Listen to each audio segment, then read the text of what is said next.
Você abrir o site, vai aparecer essa página aqui. Você desce até o final, materiais gratuitos. Basta clicar aqui que vai aparecer toda a nossa seleção de materiais gratuitos. Você pode baixar o qual você quiser.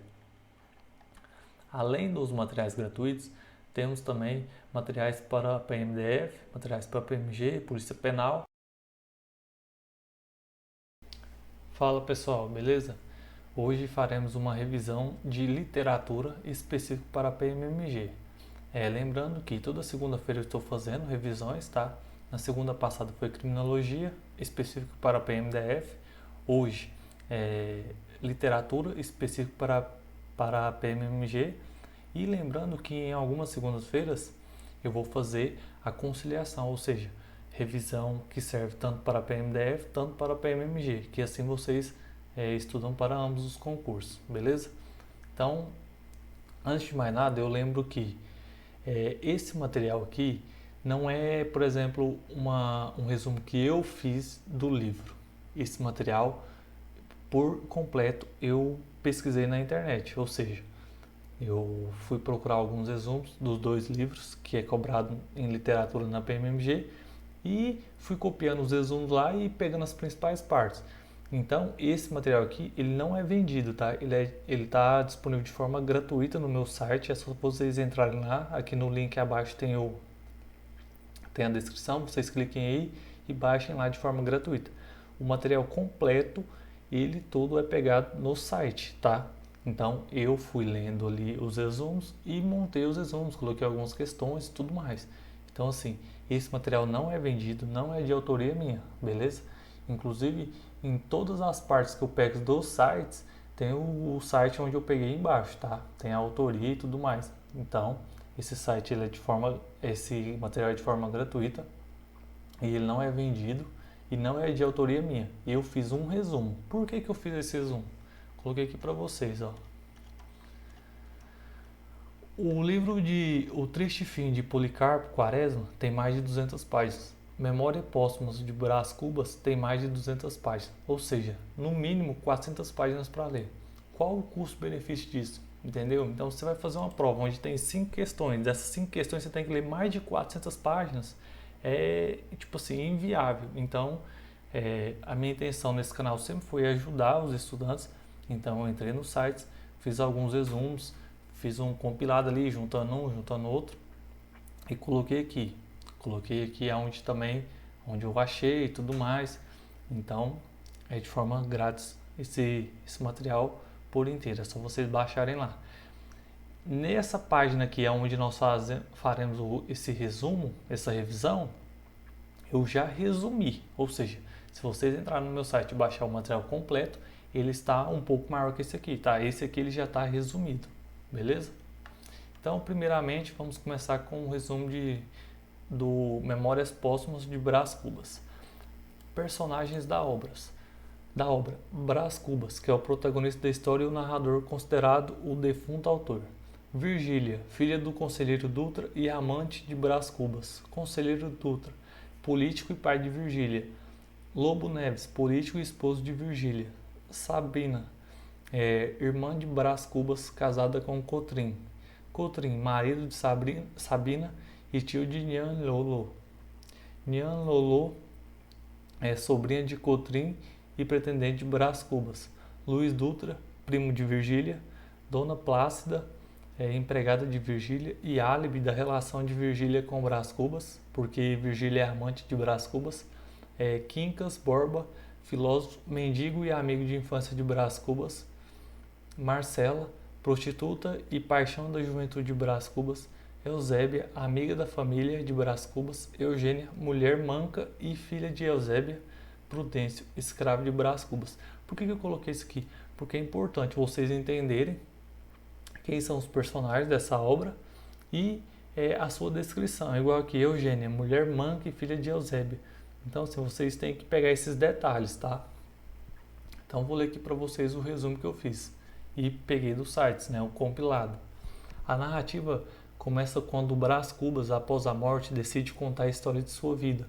Por isso, a obra não possui linearidade cronológica, já que o narrador defunto apresenta os fatos alternando os episódios que acha mais relevantes. sempre com muita ironia, doses de humor ácido e uma visão de mundo extremamente pessimista.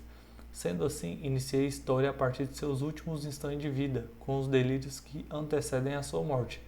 Então, volta no tempo e começa a falar sobre sua infância, revelando que nasceu numa família rica e cheia de posses, por isso nunca precisou trabalhar para se sustentar. Também conta que foi uma criança levada, que não respeitava os adultos, maltratava os empregados e os escravos e aprontava horrores, vivendo sempre sob a proteção paternal. Durante a adolescência, apaixonou-se por Marcela, uma cortesã com quem teve um romance ao longo de 15 meses. É importante pegar esses detalhes, tá? Porque a banca pode cobrar eles. Mesmo sabendo que ela apenas amava o seu dinheiro. Diante da situação, o seu pai decidiu enviá-lo à Europa para estudar. Brás Cubas, porém, nunca se importou com a sua instrução e, de volta ao seu país, ou seja, o Brasil, acabou não exercendo nenhuma atividade, levando a boa vida proporcionada pelas riquezas da família. Após a chegada ao Brasil, começou a flertar com Eugênia, uma moça muito romântica e bonita, filha de uma amiga de sua mãe. Contudo, lembrou-se de um episódio da infância no qual vira a mãe de Eugênia beijar um homem casado em uma moita, durante uma festa na casa de seu pai. Assim, ironicamente, mesmo cortejando a moça, passou a chamá-la de Flor da Moita, referindo-se à sua paternidade nunca revelada. Brás Cubas sabia que seu pai jamais aceitaria que ele casasse com uma moça pobre e filha de mãe solteira. Entretanto, continuou o cortejo, chegando até roubar um beijo de Eugênia. O flerte terminou quando descobriu que a moça era coxa, de nascença, fugindo horrorizado com essa coxa, quer dizer que é mulher manca, tá? É o que eu li ali nos personagens. A ideia de ser ridicularizado por estar envolvido com uma menina com um problema nas pernas. Com a intenção de torná-lo ministro, o pai de Brás Cubas arranjou para ele um casamento com Virgília, filha de um político da alta sociedade. Entretanto, o pretendente, com sua falta de vontade, antipatia e incompetência, deixou a moça escapar, perdendo-a para um homem chamado Lobo Neves. Então esse Lobo Neves casa com a Virgília, mas mesmo assim Brás Cubas mantém um relacionamento fora ali do casamento com Virgília. E aí, mais pra frente, ele só para de ter esse relacionamento quando esse Lobo Neves vira governador e muda do Rio de Janeiro, que é onde acontece a história. Agora eu vou mostrar para vocês. Depois de um tempo, os antigos noivos se encontraram novamente e passaram a viver como amantes. Virgília não queria abrir mão do prestígio social e de todos os benefícios vindos do casamento com Neves, agora na carreira política. Por isso, o relacionamento adúltero dos dois ocorreu durante anos, sendo interrompido apenas quando Lobo Neves foi nomeado governador de uma província e partiu do Rio de Janeiro com a família. Conforme os anos foram passando, Brás Cubas envelheceu sem ter feito nada de relevante na vida, sobrevivendo das riquezas de seu finado pai. Ele ainda tentou mais uma vez se casar e constituir uma família. Com a ajuda e insistência da irmã, Brás Cubas ficou noivo de Eulália, uma moça pobre, sobrinha de seu cunhado. No entanto, antes mesmo de se casarem, ela ficou doente e acabou falecendo. Brás Cubas chegou ao fim de sua vida sem ter constituído uma família, sem ter se casado, sem ter sido pai, sem ter alcançado cargo algum de prestígio e sem ter conseguido deixar seu nome na história. No final do livro, ele ironiza tanto sua trajetória quanto os costumes sociais, afirmando que a vida é uma miséria, cujo legado não deve ser perpetuado por meio de filhos. Aí tá, esse é o resumo do livro. Lembrando que quando vocês baixarem esse material completo, que lá no meu site está completo, esse aqui é um resumo do livro. Então eu coloquei 3 resumos de cada livro, ou seja, tem 3 resumos da obra de Brás e 3 resumos da outra, do abaixo ali que eu esqueci o nome. Então tem 3 resumos de cada livro, tá? Aqui eu estou lendo só esse resumo, só um resumo. Estrutura da obra. Memória Póstumos de Brás Cubas, publicado em 1881, é um romance com 160 capítulos de extensões variadas. Essa é uma das marcas de inovação literária de Machado de Assis, com cerca de 200 páginas a depender da edição. O livro é uma espécie de narrativa memorialista ficcional de um personagem narrador defunto. Lembra disso?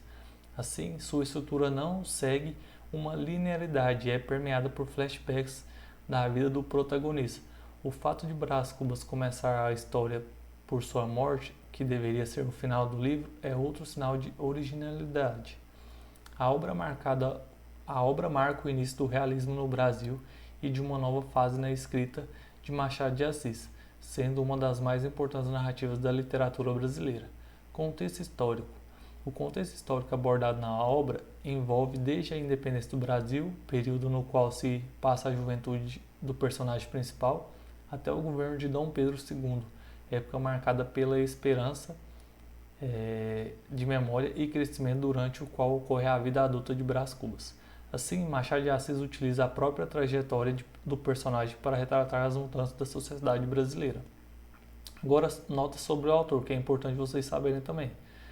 Joaquim Maria Machado de Assis está entre os melhores escritores da literatura nacional, figurando entre os principais autores do mundo. Além disso, ele foi um dos fundadores e o primeiro presidente da ABL, a Academia Brasileira de Letras. Sua produção literária começou no romantismo, contudo foi consolidada no realismo, com o lançamento de Memórias Póstumas de Brás Cubas. Narrador e foco narrativo. Narrado em primeira pessoa, narrador autodiegético por um defunto autor que resolveu escrever suas memórias após a morte, a utilização de um personagem que não faz mais parte do mundo terreno proporciona ao narrador certa propriedade para falar sobre a vida, em que com ele discorra livremente os fatos. O foco narrativo baseia-se nas observações das experiências do narrador, ou seja, tudo é contado por meio dos relatos protagonizados, julgando os seus próprios atos, as pessoas e a sociedade do seu redor. Tempo e espaço utilizado ali no livro é composto por duas linhas temporais diferentes. Uma é marcada pelo tempo psicológico do defunto autor, que narra a história como bem entende, utilizando os flashbacks e digressões, manipulando os fatos segundo a sua vontade. A outra linha temporal, por sua vez, segue o tempo cronológico, pois os acontecimentos se desenrolam em ordem lógica, indo da infância até o momento da morte, mesmo que sejam narrados na ocasião escolhida pelo defunto autor. Nessa linha podemos observar que os fatos se passam no século XIX, o que permite vislumbrar a sociedade carioca do período. Aí eu coloquei uma questão que caiu, não é nem a questão desse livro, tá? E vocês leem aqui e respondem. E a resposta está logo abaixo. O que é importante, eu coloquei aqui, ó, guerreiros, abaixo coloquei todos os nomes dos capítulos existentes no livro. Peço por favor que leiam, pois só com a leitura do nome do capítulo você pode matar uma questão. Por que eu peço para que vocês leiam? Para que vocês entendam pelo menos o que esse capítulo está falando. Por exemplo, naquele dia, o menino e o pai do homem, é o episódio de 1814, então já 814 já é uma data que pode ser cobrada na prova. Então leiam pelo menos os nomes dos capítulos, tá? Coloquei todos aqui para vocês. Não vou ler aqui porque é relevante aqui na revisão. Pronto. Triste fim de Policarpo Quaresma, o resumo do segundo livro. Coloquei aqui personagens da obra, como eu havia feito no livro passado. Policarpo Quaresma, funcionário público e protagonista da obra. É um exímio patriota, erudito e apaixonado por livro. Ricardo, coração dos outros, professor de violão de Quaresma. Olga, afilhada de Policarpo. Vicente, pai de Olga. Amando Borges, marido de Olga. Adelaide, irmã de Quaresma, que morava com ele. Anastácio, caseiro de Quaresma. Mané Candeiro, empregado do sítio. Felizardo, empregado do sítio. Sinhá, Chica, esposa de Felizardo. Tenente Antônio, escrivão e funcionário da prefeitura de Curuzu. Dr. Campos, presidente da Câmara de Curuzu. General Albernaz, vizinho de Quaresma. Dona Maricota, esposa do general. Lulu, aluno do colégio militar e filho do general. Ismênia, filha mais velha do general e de Dona Maricota. Também a noiva de Cavalcante. Cavalcante, estudante de odontologia e noivo de Ismênia. Quinota, filha do general e esposa de Genelício. Genelício, escrituário do Ministério da Fazenda e noivo de Quinota. Zizi, filha do general.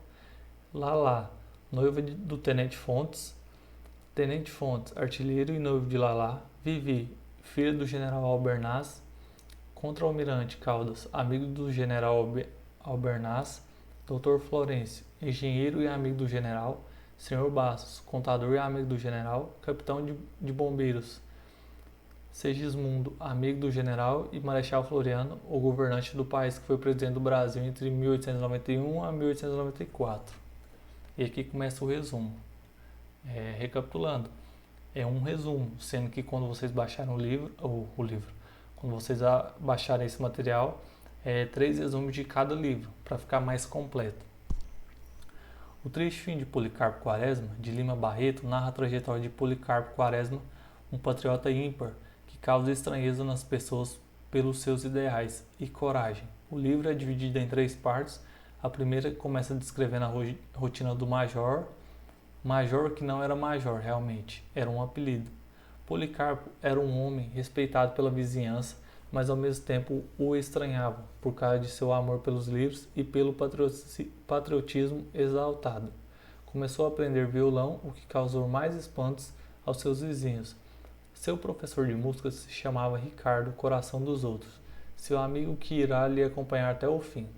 Além de aprender violão, também se dedica aos estudos do Tupi-Guarani. Nem seus vizinhos, nem seus colegas de trabalho o compreendiam.